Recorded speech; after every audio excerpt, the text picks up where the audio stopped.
প্রশাসনিক নির্দেশের পর ভগবানগোলা রেল কলোনিতে আন্ডারপাসের কাজ বন্ধ হয়ে গেল। আজ শুক্রবার দুপুর 12টা থেকে রেল কর্তৃপক্ষ তাদের যে সমস্ত জিনিসপত্র আন্ডারওয়াশের কাজের জন্য নিয়ে এসেছিল সেই সমস্ত সরঞ্জাম এলাকা থেকে নিয়ে যেতে শুরু করে।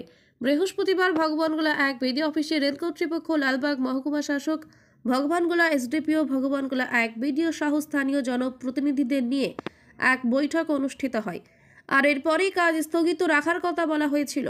সেই মতো শুক্রবার সকাল দুপুর 12টা থেকে রেল কর্তৃপক্ষ তাদের ঢালাইয়ের সমস্ত সামগ্রী নিয়ে চলে যেতে শুরু করে। আর এই ঘটনায় যার বর্ণনায় খুশি রেল কলোনি এলাকার বাসিন্দারা।